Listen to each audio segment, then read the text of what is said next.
शुरुआत से ही एक विवाद का बिंदु बना दिया गया। कायदे से उसको बौद्ध धर्मावलंबियों को ही सौंपना चाहिए था और कोई विवाद था तो उसको शांतिपूर्ण ढंग से हल करना चाहिए था, लेकिन वो हल नहीं हो पाया।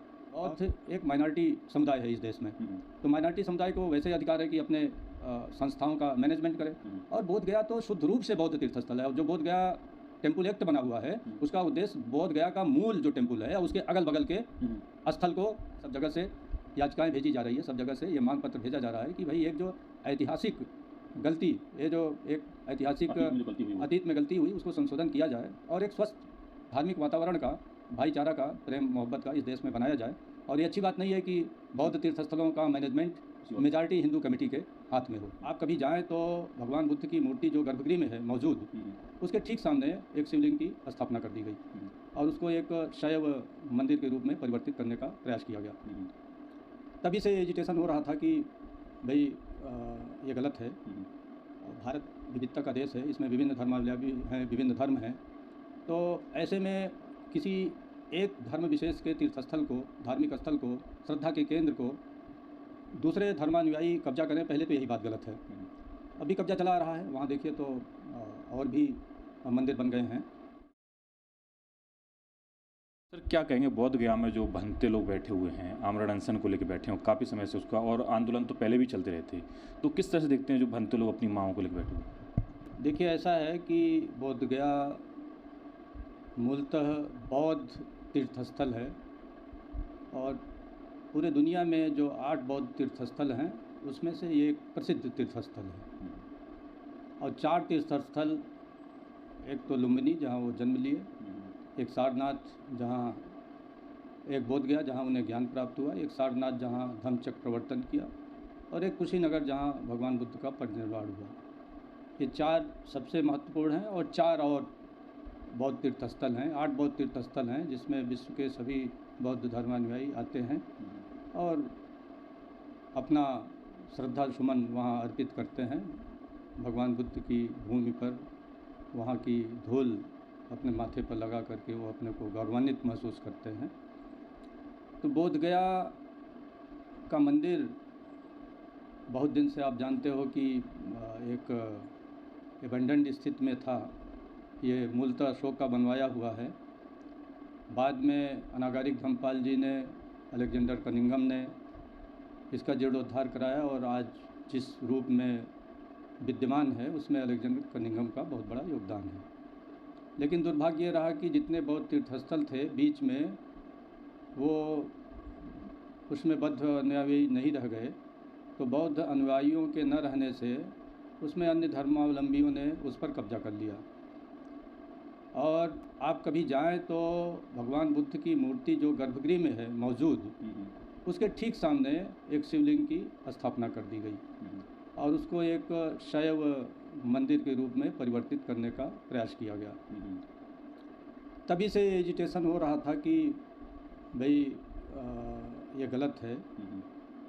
भारत विविधता का देश है, इसमें विभिन्न धर्मावलंबी हैं, विभिन्न धर्म हैं, तो ऐसे में किसी एक धर्म विशेष के तीर्थस्थल को, धार्मिक स्थल को, श्रद्धा के केंद्र को दूसरे धर्मानुयायी कब्जा करें, पहले तो यही बात गलत है। अभी कब्जा चला रहा है, वहाँ देखिए तो और भी मंदिर बन गए हैं। इसके बाद बिहार सरकार ने 1949 में एक बोध गया टेम्पल एक्ट पारित किया 1949 में, और स्वाभाविक है कि उस समय कांग्रेसी सरकार थी और उन्होंने उसके मैनेजमेंट का प्रयास किया। लेकिन मूलतः जो एक्ट पारित किया गया वो जो भारत का संविधान उस समय बनने की स्थिति में था, बन रहा था। लेकिन संविधान की जो मूल अवधारणाएं थी या स्वतंत्रता आंदोलन के दौरान जो देश का ढांचा विकसित करना था वो ये था कि ये देश सेकुलर विकसित होगा। सेकुलर का अर्थ हुआ कि सभी धर्म का, सभी धर्मस्थलों का समान सम्मान होगा, और समान सम्मान का अर्थ हुआ कि सभी धर्मावलंबियों को अपने धर्म के तीर्थस्थलों के मैनेजमेंट का मूल अधिकार हो। और अल्पसंख्यकों के लिए भी आगे विशेष प्राविधान किया गया कि उनके जो रिलीजियस प्लेसेस हैं, एजुकेशनल इंस्टीट्यूशंस हैं, उनके मैनेजमेंट का उनको एकांतिक एक्सक्लूसिव राइट होना चाहिए। तो ये जब एक पारित किया गया तो उस समय बौद्ध धर्म का बहुत ज़्यादा प्रभाव नहीं था। एक प्रेशर ग्रुप के रूप में बौद्ध धर्म का जो समाज था वो काम करने में असमर्थ था, क्योंकि बहुत कम संख्या में लोग थे। तो मूलतः ये एक पारित कर दिया गया कि इसमें जो बोधगया एक्ट में के अंतर्गत जो कमेटी बनेगी मैनेजमेंट की, प्रबंध कमेटी बनेगी, उसका अध्यक्ष वहाँ के शैव धर्मावलंबी महंत होंगे। तो मूलतः ये गलत है। जब ये धार्मिक शुरुआत से कह लीजिए विवाद में रहा, शुरुआत से ही एक विवाद का बिंदु बना दिया गया। कायदे से उसको बौद्ध धर्मावलंबियों को ही सौंपना चाहिए था, और कोई विवाद था तो उसको शांतिपूर्ण ढंग से हल करना चाहिए था, लेकिन वो हल नहीं हो पाया। और महंत जी को उस कमेटी का पदेन अध्यक्ष इस एक्ट द्वारा बना दिया गया। और बाकी 9 मेंबर में ये है कि मेजॉरिटी हिंदू होंगे, तो जब और बाकी जो बौद्ध होंगे वो सरकार द्वारा नॉमिनेट होंगे। तो सरकार तो उन्हीं को नॉमिनेट करेगी जो उनकी बात करेंगे। तो कुल मिलाकर के मैनेजमेंट में बौद्धों का दखल हुआ ही नहीं। इसके बाद फिर एक संशोधन करने का प्रयास किया गया। ये संशोधन आया 2013 में इसी एक्ट में, जिसमें ये अमेंड कर दिया गया कि गैर हिंदू भी टेम्पल कमेटी में प्रमुख हो सकते हैं। यानी जो महंत का एक्सक्लूसिव राइट था उसको तो समाप्त कर दिया गया, लेकिन अब भी मेजॉरिटी हिंदू धर्मावलंबियों की है। तो हमारा हिंदू धर्म से कोई उसकी कोई आलोचना या कोई वो की बात नहीं है। ये सरकार का एक्ट है, सरकार उसको अमेंड कर दे। और चूंकि बौद्ध एक माइनॉरिटी समुदाय है इस देश में, तो माइनॉरिटी समुदाय को वैसे अधिकार है कि अपने संस्थाओं का मैनेजमेंट करे।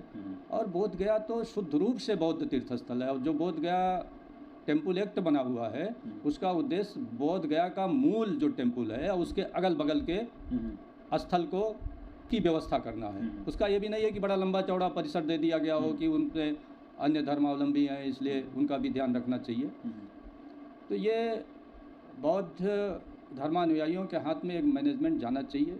ये मांग बहुत जायज़ है, लेकिन अब इस जायज़ मांग जो उठ रही है पूरे देश में से आवाज़ उठ रही है। जगह जगह ज्ञापन दिए गए, कलेक्टर को दिए गए, मुख्यमंत्री को दिए गए, गवर्नर को दिए गए, प्रधानमंत्री को भेजे गए, राष्ट्रपति को भेजे गए। सब जगह से याचिकाएं भेजी जा रही है, सब जगह से ये मांग पत्र भेजा जा रहा है कि भाई एक जो ऐतिहासिक गलती, ये जो एक ऐतिहासिक अतीत में गलती हुई उसको संशोधन किया जाए और एक स्वस्थ धार्मिक वातावरण का, भाईचारा का, प्रेम मोहब्बत का इस देश में बनाया जाए।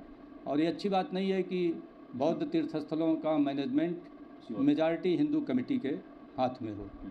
तो ये आंदोलन सर्वथा उचित है और मैं समझता हूँ कि बिहार के चीफ मिनिस्टर माननीय नीतीश कुमार जी, उनका बौद्ध धर्म के प्रति काफ़ी आस्था भी है, वो सम्मान भी करते हैं और बोध गया के विकास के लिए काफ़ी काम भी किया है। तो उम्मीद है कि ये इस दिशा में ध्यान देंगे। बहुत दिन से ये बात चल रही है और बिहार में तो 15 साल लालू यादव रहे जो पिछड़े वर्ग के हैं, और यादव बिरादरी के तमाम बुद्धिजीवी उनको सपोर्ट भी करते हैं, बात भी करते हैं कि इस देश में जो समतावादी रिलीजन है, जिसमें बुद्धिज़्म भी है, समतावादी रिलीजन, मानवतावादी रिलीजन, जो अंधश्रद्धा के बजाय तर्क और विश्लेषण या वैज्ञानिक दृष्टि पर आधारित जो धर्म उनको प्रमोट किया जाए। तो प्रमोट किया जाए तो इस दिशा में न लालू यादव की सरकार ने ध्यान दिया, जबकि वो तो पिछड़े वर्ग के ही थे। राबड़ी देवी की सरकार थी, उसने भी ध्यान नहीं दिया। 15 साल से माननीय नीतीश कुमार जी हैं, ये भी पिछड़े वर्ग के हैं और ये समय समय पर भाई कुशवाहा बिरादरी को या बौद्धों को अपनी ओर आकर्षित करने के लिए भगवान बुद्ध की भी बात करते हैं, बोध गया के लिए काम भी किया है। तो उम्मीद है कि बिहार की सरकार इस पर ध्यान देगी और इस एक्ट में संशोधन करेगी। क्या वजह मानते हैं सर आपकी पूरे देश से आवाज़ उठ रही है, विभिन्न संगठनों के लोग आवाज़ उठा रहे हैं, आप भी कह रहे हैं कि आंदोलन जायज़ है और बौद्धों के हाथ में सोच, क्या वजह मानते हैं क्यों बौद्धों से मतलब बौद्ध से दूर हैं, किस वजह? देखिए ऐसा है कि जैसा मैंने कहा कि विश्व के जो 8 तीर्थस्थल हैं उसमें 4 बहुत प्रमुख हैं और भगवान बुद्ध वहाँ बोध गया में ज्ञान प्राप्त किए और वही स्थान है जहाँ पर सम्राट अशोक ने वो महाबोधि मंदिर का निर्माण कराया।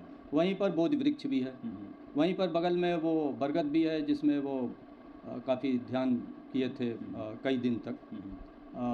तो इतना जो आस्था और उनके गहरे जुड़ा हुआ हो उनके धार्मिक विश्वास से और उनके बौद्ध धर्मानुयायियों से, तो उस पर दूसरे धर्मावलंबियों का प्रशासन हो, उनका मैनेजमेंट हो, प्रबंध हो, तो इस पर तो एजिटेट होना, आंदोलित होना, आक्रोशित होना स्वाभाविक है।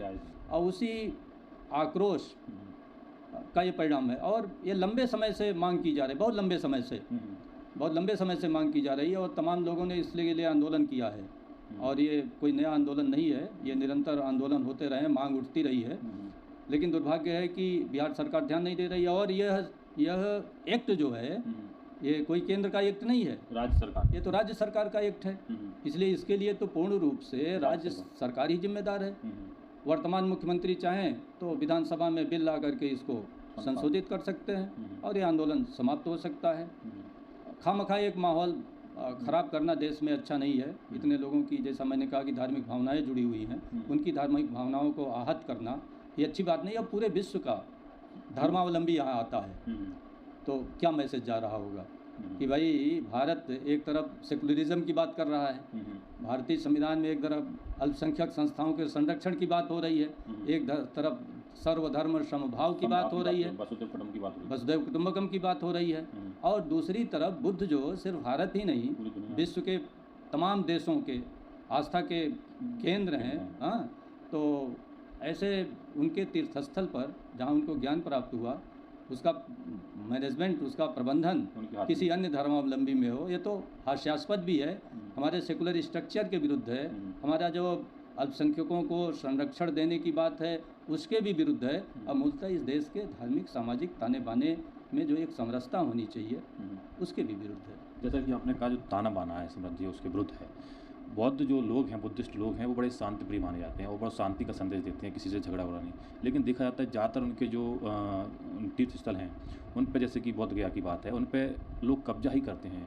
आखिर क्या वजह है कि लोग उन पर कब्जा करने का प्रयास करते हैं, उनकी जो विरासत है उसको ख़त्म करने का प्रयास करते हैं? देखिए, ऐसा है, बौद्ध धर्म के साथ एक इस देश में दुर्घटना जुड़ी रही है। दुर्घटना ये जुड़ी रही है कि राजपूत काल के बाद धीरे धीरे बौद्ध धर्म इस देश में धीरे धीरे गायब हो गया। जब गायब हो गया तो वहाँ पर अन्य धर्मावलंबियों ने उस पर कब्जा कर लिया। अब जैसे संकिसा कोई देखिए, उसके ऊपर एक देवी का मंदिर बना दिया गया। अब वह बौद्धों के आस्था का केंद्र है और बौद्ध स्तूपों की परिक्रमा करते हैं, क्योंकि मानते हैं कि भगवान बुद्ध की कोई न कोई पवित्र चीज़ इसमें दफन है, इसके अंदर दफन की गई, उसी पर स्तूप बनता था। स्तूप का कंसेप्ट ही यही था। वो ठोस होता था, उसके अंदर भगवान बुद्ध की कहीं अस्थियाँ, कहीं उनके जो जलाया गया था परिनिर्वाण के बाद उसकी राख, या कहीं उनके द्वारा यूज की गई चीज़ें, कहीं चीवर, कहीं उनका दांत, कहीं उनका बाल, कहीं उनका भिक्षा पात्र। तो इस प्रकार से कोई न कोई उनके शारीरिक उससे जुड़ी हुई चीज़ें वो वहाँ पर हैं। तो वो श्रद्धा का केंद्र है। अब उसके ऊपर आप जा कर के कोई चीज़ बना लें तो ये तो अपमान है। अब उस समय चलिए बौद्ध नहीं थे, वो एक ढंग से उपेक्षित अवस्था में पड़े हुए थे। बाद में अंग्रेज़ आए, आर्कोलॉजिकल सर्वे ऑफ इंडिया ने उसकी खुदाई की और सारे तीर्थस्थल बाहर आए। तो अब तो समझ आनी चाहिए ना, नए भारत का निर्माण करना है, नए राष्ट्र का निर्माण करना है। और जैसा मैंने कहा कि संविधान जो है सेकुलर और एक धर्मनिरपेक्ष और अल्पसंख्यकों के अधिकार और उनके धार्मिक चीज़ों को सुरक्षित रखने की बात करता है, तो इस दिशा में प्रयास होना चाहिए। कारण ये है कि अन्य लोगों ने जानबूझ करके तो नहीं कब्जा किया।